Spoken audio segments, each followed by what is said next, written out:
오늘 말씀을 함께 읽겠습니다. 신약성경 누가복음 7장 36절에서 50절까지의 말씀입니다. 누가복음 7장 36절에서 50절까지의 말씀입니다. 오늘은 구원의 기쁨을 회복하기 위해서는 이라는 말씀을 가지고 깊이 교제하는 말씀을 나누는 시간을 갖겠습니다. 처음 믿음에 들어갔을 때에 그 기쁨의 분량이라는 것은 개인차가 있습니다. 처음에 구원으로 인도함을 받았던 하나님의 자녀가 되는 자격이 주어졌을 때에 우리들에게는 절대로 기쁨이 있었을 것입니다. 하지만 정말로 유감스럽게도 믿음 생활을 해갈 때에 이 기쁨이 언제나 계속 되어지고 아니면 더해지는 것이 아니라 때로는 이 기쁨을 잊어버리기도 하고 믿음 생활에 지쳐버려서 또한 구원의 기쁨을 잊어버리거나 아니면 그것이 옅어지거나 할 때가 확실히 일어나는 현상이 있습니다. 오늘 누가복음 7장 말씀을 통하여서 어떻게 구원의 기쁨, 믿음 생활의 기쁨을 회복할 수 있을까를 생각하는 시간을 갖겠습니다. 누가복음 7장 36에서 50절까지의 말씀입니다. 한 바리새인이 예수께 자기와 함께 잡수시기를 청하니 이에 바리새인의 집에 들어가 앉으셨을 때에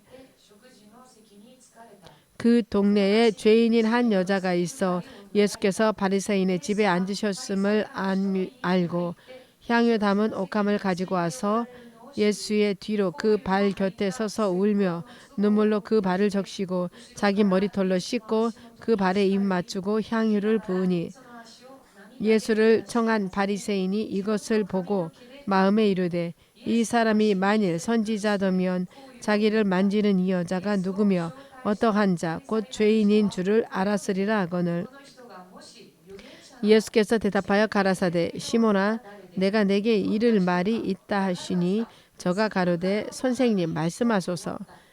가라사대 빚주는 사람에게 빚진 자가 둘이 있어 하나는 500데나리온을 졌고 하나는 50데나리온을 졌는데 갚을 것이 없으므로 둘 다 탕감하여 주었으니 둘 중에 누가 저를 더 사랑하겠느냐.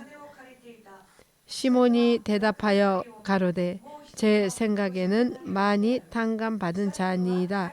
가라사대 내 판단이 옳다 하시고 여자를 돌아보시며 시몬에게 이르시되 이 여자를 보느냐. 내가 내 집에 들어오매 너는 내게 발 씻을 물도 주지 아니하였으되 이 여자는 눈물로 내 발을 적시고 그 머리털로 씻었으며 너는 내게 입맞추지 아니하였으되 저는 내가 들어올 때로부터 내 발에 입맞추기를 그치지 아니하였으며 너는 내 머리에 감람유도 붓지 아니하였으되 저는 향유를 내 발에 부었느니라. 이러므로 내가 내게 말하노니 저의 많은 죄가 사하여졌도다. 이는 저의 사랑함이 많음이라. 사함을 받은 일이 적은 자는 적게 사랑하느니라.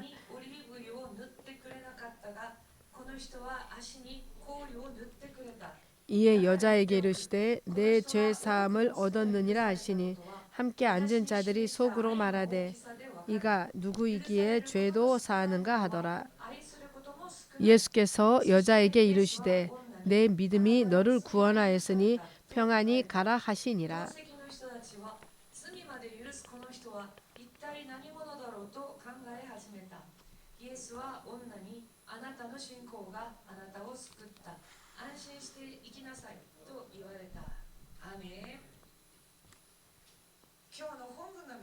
오늘 본문의 말씀을 모두 함께 생각해 볼 때에 조금 설명을 해 보고자 합니다. 예전에 이스라엘의 풍습에서는 랍비, 그 시대에 존경받는 사람 또는 지도자, 율법학자들, 하나님의 말씀을 가르치는 존경받는 사람들을 자기 집에 초대하여서 함께 식사하는 것을 너무나도 영광된 것으로 생각하였습니다. 그 율법 학자나 그 랍비가 자기 집에 와주며 식사를 대접합니다. 최고의 식사를 대접합니다. 그렇게 하면 그 랍비가 그 집을 축복하거나 아니면 그 당시에는 경전이 토라이죠. 모세 율법에 대해서 하나님 말씀에 대해서 지혜의 말씀 그 해서 또한 그 은혜의 말씀을 늘어놓습니다. 이것을 듣는 것을 모두 기뻐하였습니다. 그리하여서 이 존경받는 자 랍비 율법학자들을 집에 초대하여서 식사를 대접하고 하는 것은 자주 있는 이야기였습니다. 그때 어떻게 초대하였느냐 하며 정원을 개방합니다. 집을 개방합니다. 그 이유는 무엇이냐며 마을 모든 사람들이 소문을 듣습니다. 이 집에 이 랍비가 이러한 훌륭한 선생님이 와준다라는 얘기를 들으며 그 선생님으로부터의 축복의 말씀, 은혜의 말씀을 듣고자 그것을 들을 수 있도록 초대한 사람은 자기 집을 개방합니다. 그렇기 때문에 그 집만이 랍비의 이야기를 듣거나 함께 식사를 하거나 하는 것보다는 랍비의 이야기를 마을 사람들 누구나 와서 그 이야기, 지혜의 말, 은혜의 말을 듣고 싶은 사람은 누구나 들을 수 있도록 집을 개방하는 것입니다. 그렇게 하면 모두 다 와서 그 랍비가 식사하는 것을 보면서 그 입에서 나오는 말씀에 귀를 기울이고 들었습니다. 그때 딱 그 죄 많은 여인이 이 집에 들어온 것입니다. 예수님께서 이 바리새인 집에 오셨다라는 이야기가 온 마을에 퍼졌을 때에 이 죄 많은 여인도 이 바리새인 집에 왔습니다. 이렇게 정원을 개방하기 때문에 그 집 사람도 아닌데 죄 많은 여인인데도 불구하고 들어올 수가 있었던 것입니다. 그리하여서 이 여성이 어떠한 일을 하였냐면 예수님의 발 밑에 무릎 꿇고는 눈물로 발을 적시는 것입니다. 여러분 눈물로 발을 적실 정도로 눈물을 흘린 적이 있습니까? 그 정도로 발이 적실 정도로 눈물이 흘릴까요? 라는 그런 경험이 있습니까? 예수님을 뜨겁게 강하게 예수님을 만나고 회개하고 그 구원의 감격이 너무나도 클 때에 제가 이전에도 말했던 것처럼 세 가지의 증거가 나옵니다. 눈에서 눈물이 나올까, 콧물이 나올까, 아니면 땀이 나올까, 뭔가 나옵니다. 저도 하나님 앞에서 매우 회개의 기도를 하였을 때에 눈물과 콧물이 함께 나와서 줄줄 떨어져서 코 안쪽이 막힐 정도로 공기를 빠를 수 없을 정도로 흡수할 수 없을 정도로 그렇게 코가 막혔습니다. 그럴 정도의 그 경우가 아니었을까요? 이 여인 또한 예수님 발 앞에 무릎을 꿇고 자신의 눈물로 예수님의 발을 적시고 예수님의 발을 씻기고 그리고 자신의 머리털로 그 발을 깨끗하게 씻고 그 다음에 향유가 든 옥합을 깨뜨려서 그 당시에 향유라고 하는 것은 매우 비싼 것이었습니다. 여성들은 시집갈 때에 그 보증금이랄까요? 지참금이라고 할까요? 지참금으로서 항아리에 든 옥합에 든 아주 가격이 높은 그 향유를 가져간답니다. 그리하여서 그 결혼식을 올릴 때에 자신의 남편의 머리에 향유를 뿌리고 그리고 나서는 계속 가지고 있다가 그 후에는 언제 쓰냐면 자신의 남편이 죽었을 때에 과대에는 시체가 금세 부패하죠. 조금이라도 그 시체의 부패를 늦추기 위하여서 자신의 남편의 시체에 그거 향유를 끝까지 머리 끝부터 발끝까지 발라줬답니다. 그렇기 때문에 이것을 소중히 아껴두는 것인데 그 여인은 그 귀한 것을 가지고 와서 깨뜨려서 예수님의 발을 닦은 것입니다. 그런데 문제는 그 광경을 거기에 앉은 사람들이 모두 다 본 것입니다. 바리새인들이 마음속으로 생각하는 것입니다. 이 예수가 진정으로 예언자라면 이 죄 많은 여인이 자신을 만지고 있는 이 여인이 알 것이다. 진정한 선지자라며 성경에서는 죄 많은 여인이라고 하는 것은 어떠한 사람에 대해서 죄 많은 여인이라는 표현을 썼냐 하며 조사해 보았더니 창부 자신의 몸을 파는 이러한 일을 하고 있는 창녀를 창부라고 기록하지 않고 창녀라고 기록하지 않고 죄 많은 여인이라고 기록했답니다. 그렇기 때문에 그녀는 그 당시에 너무나도 가증히 여기는 사람이었습니다. 여인이었습니다. 이러한 사람의 경우에는 당시에 어떠한 느낌이었냐 하며 랍비라던가 매우 존경받는 사람이 있어도 2m 이상 가까이 다가가서는 안 된답니다. 왜냐하면 더러운 자이기 때문에 더러운 자가 만지면은 그 만짐을 그 당하는 사람도 더러워지기 때문에 그런데 위대한 사람이라든가 랍비라든가 이 사람의 몸을 더럽혀서는 안 되기 때문에 이 죄 많은 여인은 랍비라든가 그 당시에 존경받는 그 종교 지도자들의 근처에 가까이 접근하는 것조차도 허락되어지지 않았습니다. 그 정도로 가증히 여김을 받는 사람이었습니다. 이러한 여인을 죄 많은 여인이라고 했습니다. 예수님은 이러한 그들의 마음을 다 꿰뚫어 보셨습니다. 예수님께서는 그에게 이렇게 말했습니다. 아까 전에 읽으셨던 것처럼 50데나리온과 500데나리온을 빌린 자가 있다. 빌리는 50데나리온과 500데나리온을 양쪽 다 빌렸습니다. 이 빌려준 사람이 어떻게 하냐며 갚을 수 없는 것을 알고 500데나리온을 빌린 자도 50데나리온을 빌린 사람도 전부 다 빚을 없애주었습니다. 어느 쪽이 더 많은 은혜를 입었느냐라고 어느 쪽이 더 은혜를 입었냐고 물어봤습니다. 오늘 모두 함께 더욱더 생각해보고자 하는 구절이 이 구절이기도 합니다. 47절에 이제부터 얘기하겠는데 47절에도 있습니다. 여러분 1데나리온의 가치를 여러분 아십니까? 여기에는 신학생들도 많이 있기 때문에 한 데나리온의 가치는 어떠한 가치가 그 시대에 있었냐 하며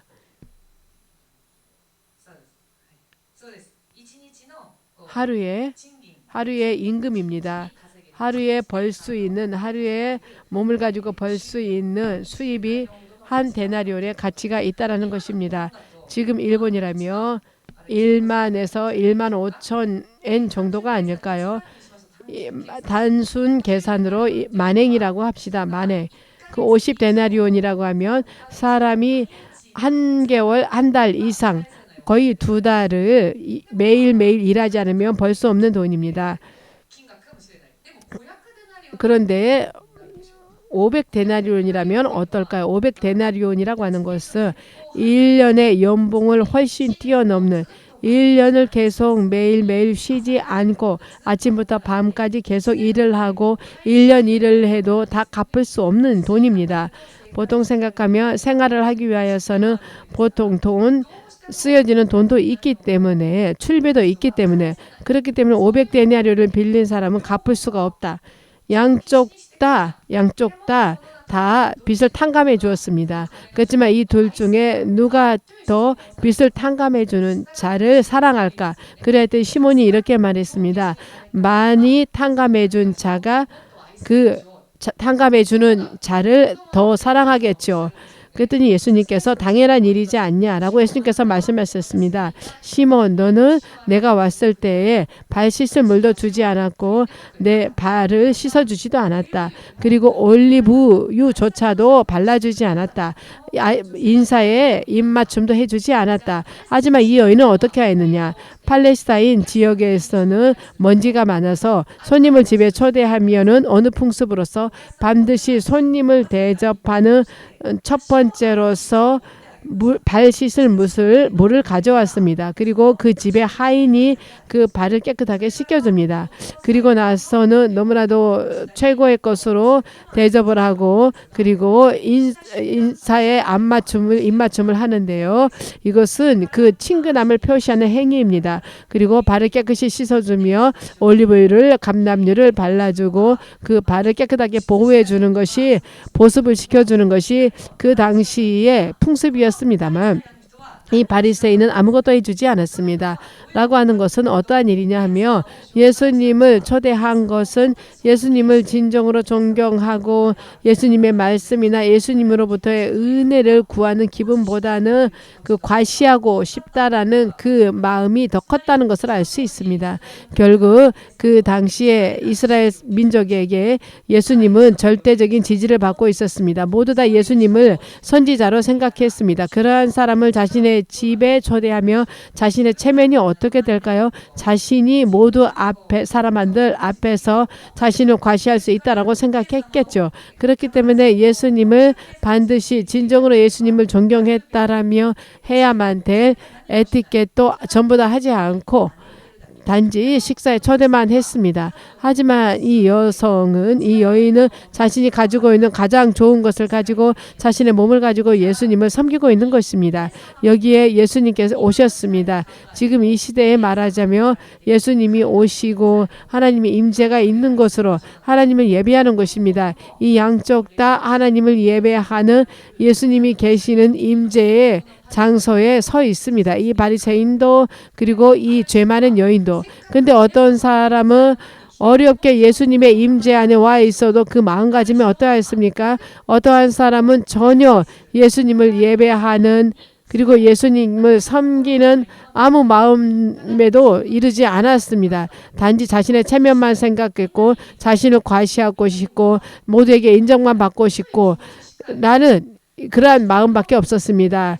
다른 한 사람은 이 죄 많은 여인은 자신의 모든 좋은 것을 다하여서 예수님을 섬기고 예수님을 예배하는 마음가짐이 이미 있었습니다.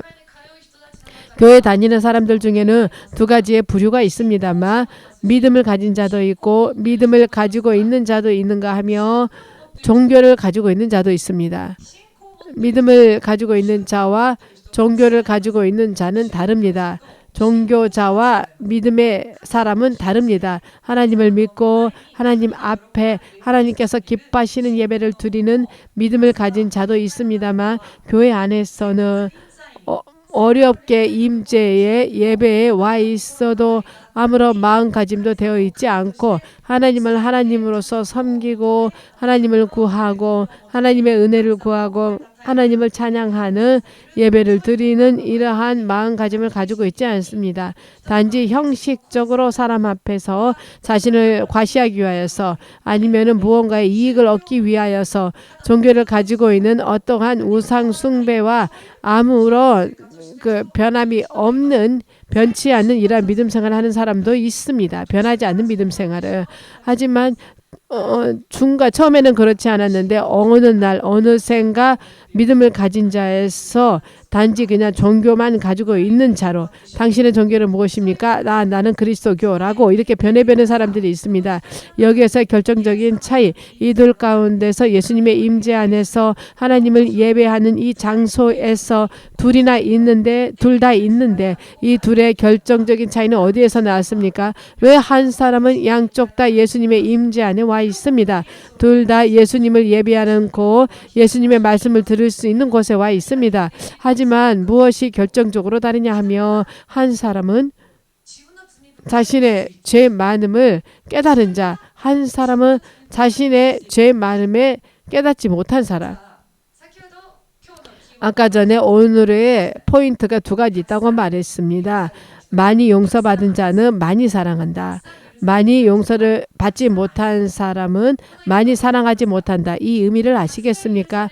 많이 용서를 받은 자, 자신의 죄를 많이 깨닫고 있는 사람, 자신이 얼마나 죄 많은 인간인지를 아는 사람, 그 아는 사람은 그것을 용서해 주시는 회개만 하면 용서해 주시고 받아주시고 자신의 자녀 삼으시고 하늘나라를 계승할 시켜줄 하나님을 알고 있기 때문에 만일 자신이 얼마나 죄 많은 사람이고 얼마나 죄 많은 속성을 가지고 있는지 아는 사람은 예수님의 용서의 은혜를 압니다. 그리하면 그 용서와 은혜에 대하여서 감사와 사랑이 나옵니다. 하지만 자신의 죄에 대해서 깨닫지 못하고 자신이 죄가 있다는 것을 알지 못하는 사람은 혹은 자신의 죄의 속성에 대해서 아무것도 생각하지 않는 사람은 용서받은 사람이었기 때문에 감격할 일도 없습니다. 저저번인가요? 제가 수요 예배를 통하여서 여러분들에게 말씀을 전했을 때에 로마서 5장 26절 말씀을 인용하였습니다. 죄가 가입한 곳에 은혜도 더 죄가 더한 곳에 은혜도 더한다는 말씀은 무슨 의미일까요? 많은 죄를 지으면 은혜가 있다. 예수님의 은혜를 알기 위해서 많이 죄를 지어야 된다. 많이 죄가 있을 때에 은혜가 많이 넘치니까 이러한 의미가 아니라 죄가 더한 곳이라는 것은 자신의 죄를 많이 깨달은 사람입니다. 이것도 죄다. 이것도 죄였구나. 이것도 죄였구나.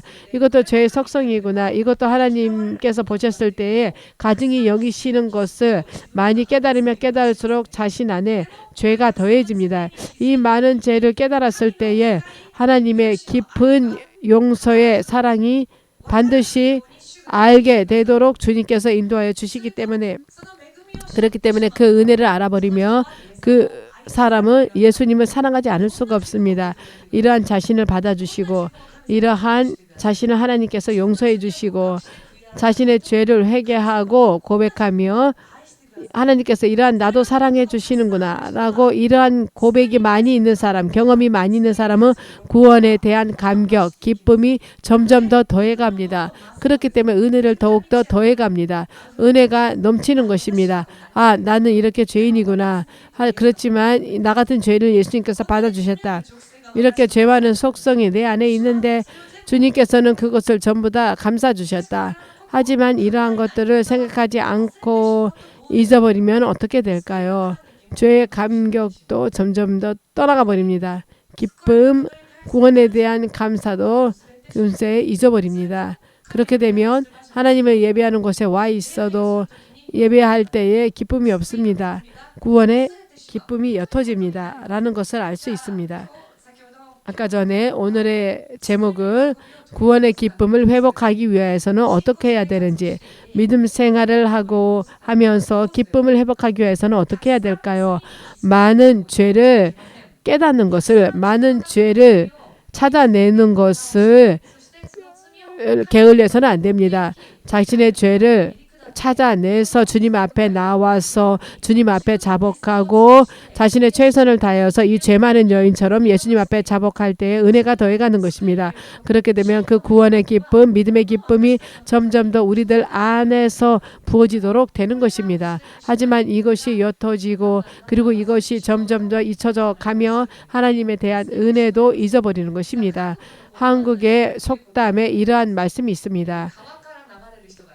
물에 떠내려가는 사람이 있어서 그 물에 떠내려가는 사람을 건져줬더니 보따리를 내놔라 하는 속담이 있습니다. 이것은 일본의 속담에서 가장 근접한 것은 이런 말이 있습니다.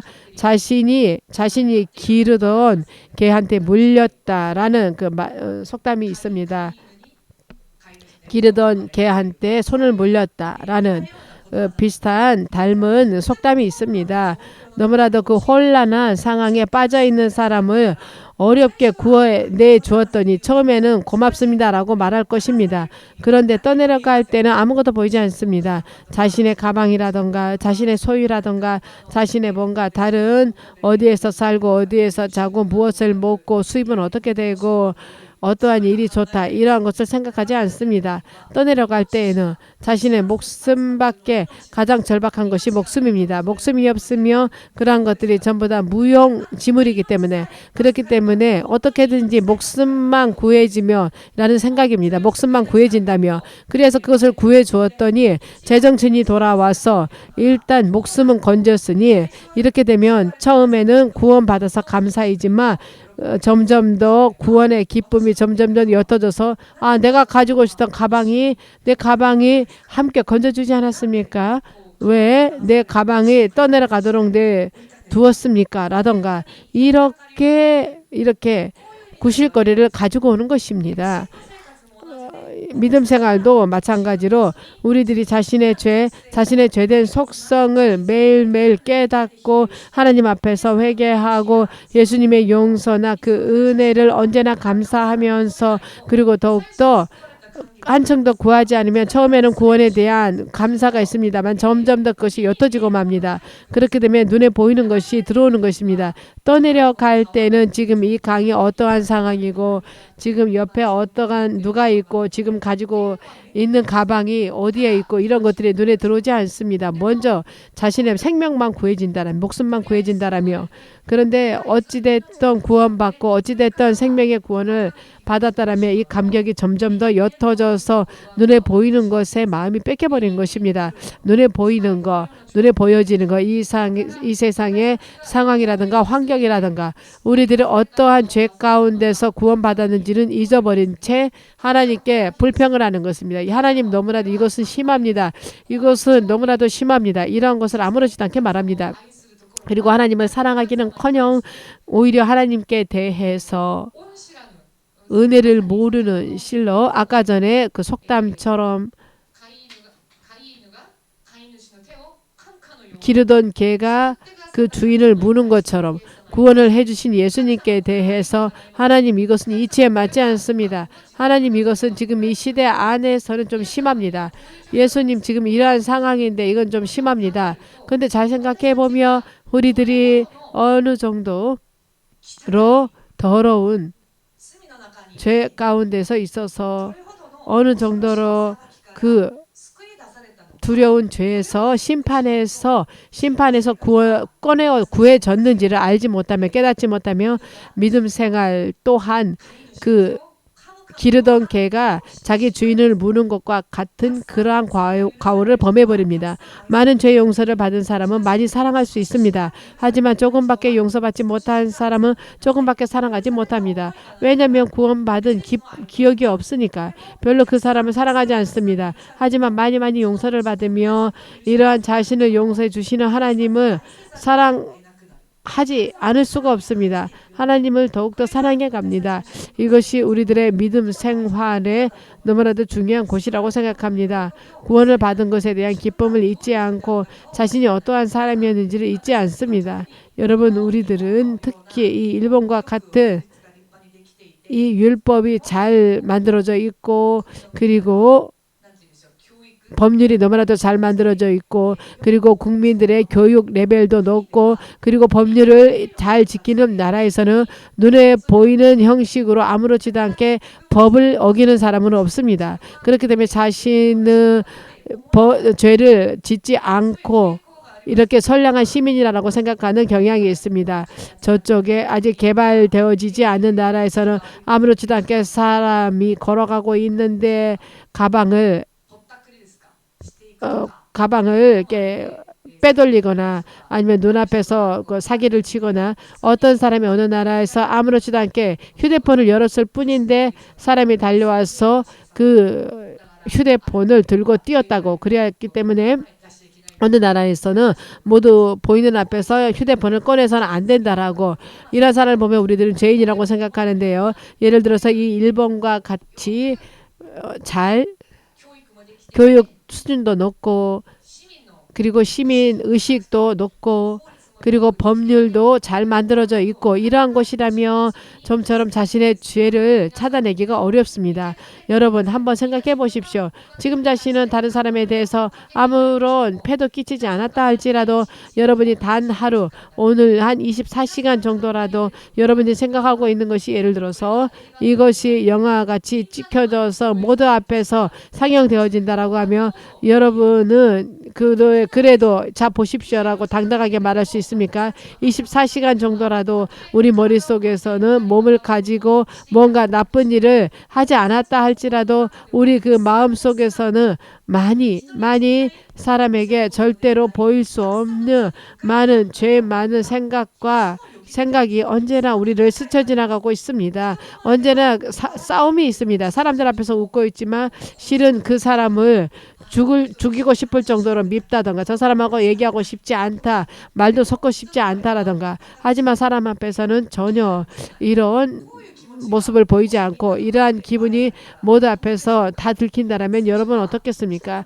성경에서는 사람을 미워하는 것은 사람을 죽이는 죄라고 똑같다라고 죄라고 그렇게 말했는데 매일매일 그러한 죄를 짓고 있으면서도 자신은 보여지는 자신의 모습에서는 이러한 게 보이지 않으니까 자신은 에티켓이 좋은 선한 시민으로서 살아가고 있다라는 생각을 하고 있으니까 자신의 깊은 곳을 보지 않으면 들여다보지 않으면 어떨까요?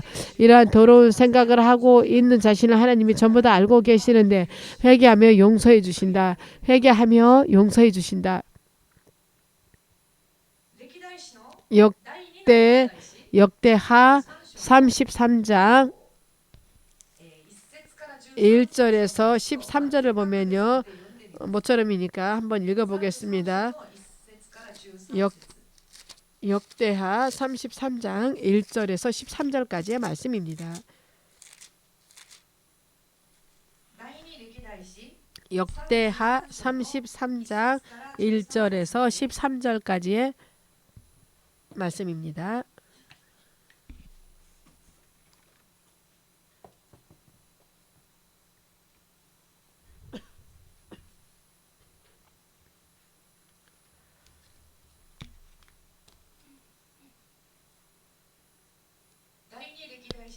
역대하 33장 1절에서 13절까지의 말씀입니다. 므낫세가 위에 나아갈 때에 나이 12세라. 예루살렘에서 55년을 치리하며 여호와 보시기에 악을 행하여 여호와께서 이스라엘 자손 앞에서 쫓아내신 이방 사람의 가증한 일을 본받아 그 붙인 히스기야의 헐어버린 산당을 다시 세우며 바알들을 위하여 단을 쌓으며 아세라 목상을 만들며 하늘의 1월 성신을 숭배하여 섬기며 여호와께서 전에 이르시기를 내가 내 이름을 예루살렘에 영영히 두리라 하신 여호와의 전에 단들을 쌓고 또 여호와의 전 두 마당에 하늘의 1월 성신을 위하여 단들을 쌓고 또 흰놈의 아들 골짜기에서 그 아들들을 불 가운데로 지나가게 하며 또 점치는 사술과 요술을 행하며 신접한 자와 박수를 신임하여 여호와 보시기에 악을 많이 행하여 그 진노를 격발하였으며 또 자기가 만든 아로새긴 목상을 하나님의 전에 세웠더라. 옛적에 하나님이 이 전에 대하여 다윗과 그 아들 솔로몬에게 이르시기를 내가 이스라엘 모든 지파 중에서 택한 이 정과 예루살렘에 내 이름을 영원히 둘지라. 만일 이스라엘 사람이 내가 명한 일 곧 모세로 전한 모든 율법과 율례와 규례를 지켜 행하며 내가 그들의 발로 다시는 그 열조에게 정하여 준 땅에서 옮기지 않게 하리라 하였으나 유다와 예루살렘 거민이 므낫세의 게임을 받고 악을 행한 것이 여호와께서 이스라엘 자손 앞에서 멸하신 열방보다 더욱 심하였더라. 여호와께서 므낫세와 그 백성에게 이르셨으나 저희가 듣지 아니한 고로 여호와께서 아수르 왕의 군대 장관들로 와서 치게 하시며 저희가 므낫세를 사로잡고 쇠사슬로 결박하여 바벨론으로 끌어간지라. 저가 환난을 당하여 그 하나님 여호와께 간구하고 그 열조의 하나님 앞에 크게 겸비하여 기도한 고로 하나님이 그 기도를 받으시며 그 간구를 들으시사 저로 예루살렘에 돌아와서 다시 왕위에 거하게 하심에 므낫세가 그제야 여호와께서 하나님이신 줄을 알았더라.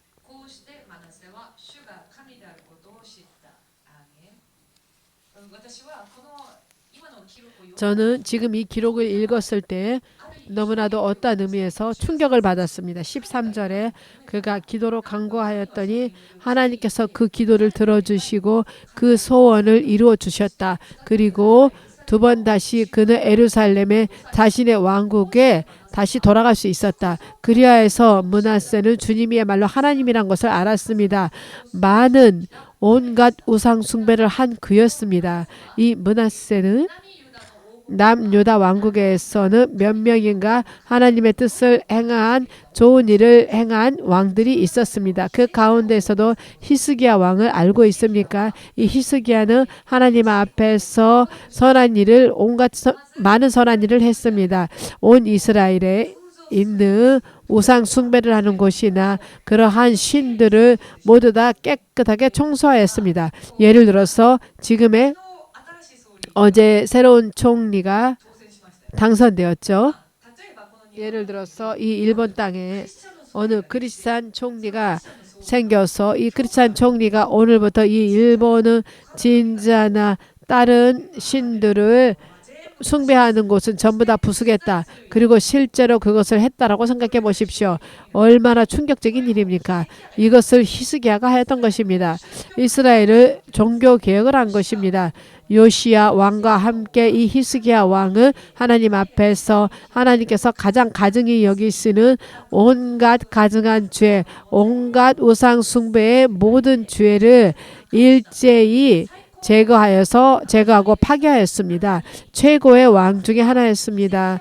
이 므낫세는 이 히스기야의 아들입니다. 잘 생각해 보면 최고의 아버지로부터 최악의 아들이 태어난 것입니다.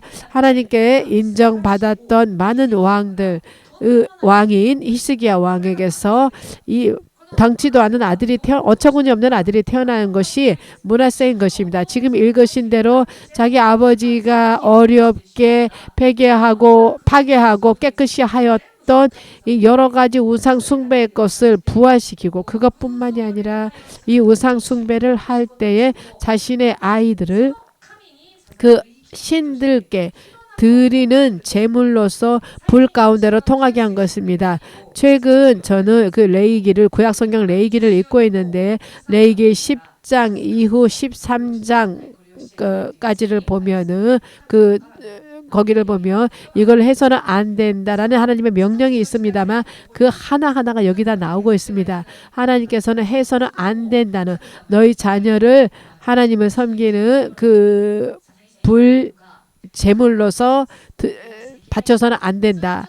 이거 다른 신들께 예배해서는 안 된다라고. 이것은 하나님이 가증히 여기시는 것이고 하나님께서 어떠한 심판을 내리는가 하는 것을 생생히 레위기에 기록되어 있는데 이 모든 죄를 하나도 빠짐없이 다 행한 것이 이 므낫세 왕입니다. 간단하게 이렇게 기록되어져 있습니다만은 그는 하나님 앞에서 하나님 앞에서 정말 용서받을 수 없을 거라는 여겨지는 그러한 죄를 많이 행했습니다. 자기 아이를 불 가운데로 통과하게 하거나 여러분이라면은 자신의 자녀를 불 가운데로 통과하게 할 수 있습니까? 아이가 조금이라도 힘들어도 예를 들어서 이 아이가 조금이라도 그 고열을 내도 부모의 기분으로서는 아주 엄청 힘듭니다. 그런데 이 므낫세는 자신의 아이들을 신들에게 우상신에게 바치는 제물로서 불 가운데를 지나게 하는 것입니다. 제물로 바친 것입니다. 이라 하나님 앞에서 결코 용서받을 수 없는 죄를 무수히 한 가지 두 가지가 아니라 무수히 범한 이 므낫세도 하나님 앞에서 자복하여서 회개하였더니 하나님께서 매우 간단히 13장 1절에서 하나님께서 그 기도를 들으셨다라고. 하나님께서 용서하시는 그 스피드는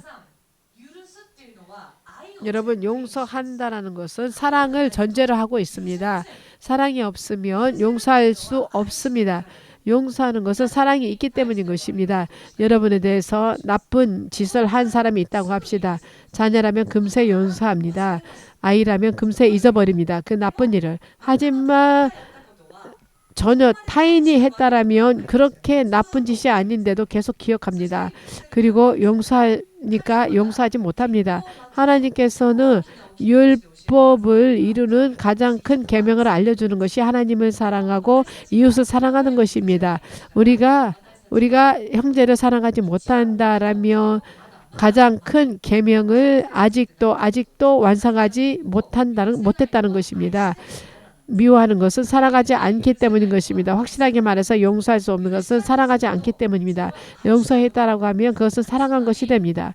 즉 감정적으로 기분적으로 매우 정말로 사랑스럽다. 이 사람 매우 멋지다. 라는 기분이 되지 않는다라고 할지라도 우리들이 그리스도의 말씀을 본받아서 결코 용서할 수 없는 사람을 하나님의 말씀으로 용서합니다라고 하게 되며 그 사람은 사랑을 행한 것이 됩니다. 용서는 사랑을 전제로 합니다. 우리가 하나님을 사랑하고 이웃을 사랑하고자 한다면 우리들은 용서하는 사람이 돼야 됩니다. 예수님께서 먼저 우리들을 용서해 주시고 용서받은 자로서 우리들도 용서해 가야 되는 것입니다. 이 므낫세가 하나님 앞에서 자복하고 기도하였더니 하나님께서 금세 그의 기도를 들어주셨습니다. 그리고 그의 소원을 전부 다 들어주셨습니다. 당신의 죄를 용서해 준다라는 것이 아니라 그의 소원 또한 들어주셨습니다. 무려 그 노예로 그가 끌려가게 되었는데 다시 그 자신의 왕국으로 돌아올 수 있었습니다. 이 모든 것을 보고 온갖 가증한 일을 행하고 우상 숭배를 했던 이 므낫세가 마지막에 얻은 결론, 주님이야말로 하나님이시다. 이 이스라엘의 하나님 구세주 예수 그리스도야말로 진정한 하나님이라는 것을 그는 겨우 깨닫게 되었습니다. 주님께서 용서해 주십니다. 이러한 죄인도 용서해 주십니다. 이 말씀과 동시에 우리가 매우 충격이었던 것이 이러한 죄까지 주님께서 용서해 주실까라는 것이 베드로의 죄입니다. 베드로는 예수님을 저주하는 말까지 입에 담았습니다. 그럼에도 불구하고 그가 회개하였더니 하나님께서는 그를 자신의 그릇으로서 써주셨습니다. 이러한 용서를 많이 받은 사람은 예수님을 사랑하거나 라는 말을 듣지 않아도 예수님을 사랑하게 됩니다. 많이 용서를 받은 사람은 많이 사랑합니다. 그리고 많이 용서받았다라고 하는 것은 많이 사랑받았다라는 것도 됩니다. 그렇게 되면 은혜의 감격이 우리 안에 없으면 이상하죠. 이러한 것들을 매일매일 생각해 가지 않으면 구원의 기쁨을 금세 잊어버립니다. 믿음 생활의 기쁨도 금세 잊어버립니다. 그리고 아까 전에 속담처럼 왜 우리들의 내 짐을, 내 보따리를 함께 챙겨주지 않았습니까? 모처럼 내 생명을 구해줬다라면 왜 내 가방을, 왜 내 소지품을 같이 꺼내주지 않았습니까? 라고 이런 식으로 우리가 어떠한 죄를 잊어버렸는지 지었는지 잊어버리며 하나님께서 우리를 어떻게 사랑하셨는지를 잊어버리면 우리들은 금세 눈에 보이는 환경 상황 가운데에서 불평을 말하거나 불만을 말하거나 라고 해버리며 금세 기쁨이 꺼져버립니다. 지금 우리들은 영원한 것을 받아 있습니다. 그리고 우리들은 영원한 것을 손에 얻기 위하여서 많은 하나의 과정에 걷고 있을 뿐인데 영원한 것이 아니라 영원히 아닌 것을 보고 마음을 빼앗겨 버립니다. 지금은 있고 없어져 버릴 영원히 아닌 것, 그러한 것에 눈을 돌려버리고 하나님께 대하여서 그리고 믿음 생활의 기쁨을 잊어버리는, 대체적으로 우리들의 믿음 생활이 기쁨이 없어지는 것은 자신의 죄의 깊이에 그 죄를 주님께서 어떻게 해주는지를 잊어버리며 또 이 세상에 여러 가지 고민, 이 땅에서 어떻게 살아야 될지, 어떻게 살지, 자야 될지, 입을까, 이러한 영원하지 않은 것에 눈을 돌려버리는 순간 기쁨이 흐려집니다. 그렇게 되면 어떻게 됩니까? 이 믿음의 길이 마치 자신이 수갑, 그 다음에 족쇄가 채워진 것 같은 이러한 같은 것이 돼버립니다. 처음 받았던 구원의 기쁨, 그 구원의 기쁨은 사라져버리고 이 하나님을 믿는 것이 이번에는 수갑, 족쇄가 채워진 것 같은 무거운 짐을 자신이 져버린 것 같은 이러한 것 이렇게 생각해 버리는 경향이 있습니다. 결론적으로 말하자면 이 죄 많은 여자가 예수님께 왜 인정받고 용납을 받았을까요? 그녀는 자신의 죄의 깊이를 알았고 그 죄의 깊이를 깨달은 것뿐만 아니라 그것을 용서하실 수 있는 예수님을 믿었기 때문인 것입니다. 즉 예수님께서 그리스도라는 것을 그는 자신의 몸을 가지고 나타낸 것입니다. 그리스도라고 하는 것은 어떠한 의미입니까? 기름 부음 받은 왕이시기도 하고 왕이시며 우리들을 모든 불의에서 죄에서 구원해 주시는 분이십니다. 그리고 용서해 주시고 우리들의 생명을 구원해 주시는 분이십니다. 이 죄 많은 여인이 예수님께 인정을 받은 것은 저 값비싼 향유를 부은 것이 이 값비싼 금액의 것을 하나님께 드렸기 때문에 그렇다 합격이다라는 것이 아니라 그녀의 행동이 그녀의 자신의 죄 많음을 깨닫고 그 죄 많은 여인 자신을 용서하고 이러한 상황에서 구해 주시고 영원한 생명으로까지 인도해 주시는 분이 당신밖에 없습니다. 당신이야말로 그리스도입니다 라는 것을 알았기 때문에 예수님 앞에 가장 좋은 것을 가지고 섬길 수 있게 된 것입니다. 그렇기 때문에 예수님께서는 누가복음 마지막 구절에서 너의 믿음이 내 믿음이 너를 구했다라고 너의 깊은 향유가 너를 많은 금액의 헌금이 너를 구한 것이 아니라 너의 믿음이 내 믿음이 너를 구했다. 그 죄 많은 것을 깊은 것을 깨닫고 그 죄를 용서할 수 있는 분은 그리스도 예수라는 것을 깨닫고 자신의 몸으로서 예수님 앞에서 헌신하고 예배한 그 여성이 그 여인이 예수님 앞에서 기쁨을 입은 것입니다. 이 여인을 본받아서 우리들도 매일매일 믿음 생활 가운데서 언제나 자신을 돌아보고 구원의 기쁨과 또 믿음 생활의 기쁨이 없어졌을 때 다시 한번 자신을 되돌아보고 자신이 어떠한 죄에서 용서받고 하나님의 자녀가 된 자격이 주어졌는지 그리고 어떻게 해서 자신에게 천국이 열렸는지 이것을 매일매일 상기시켜야 될 필요가 있습니다. 많은 죄를 깨닫고 용서를 구하며 많은 은혜가 임합니다. 그러한 곳에 은혜가 더욱더 더하게 되는 것입니다. 여러분 믿음 생활 부디 울면서가 아니라 기쁨 가운데서 가능하며 우리들에게 최고의 것을 주시는 하나님의 축복을 보고 우리들이 달려가는 것이기 때문에 단지 육의 눈에는 보이지 않는 것뿐입니다. 반드시 이것은 약속된 것이기 때문에 멋진 것을 손에 넣을 것을 기대하며 울면서가 아니라 기뻐하면서 믿음 생활을 승리해 갑시다. 아멘이십니까?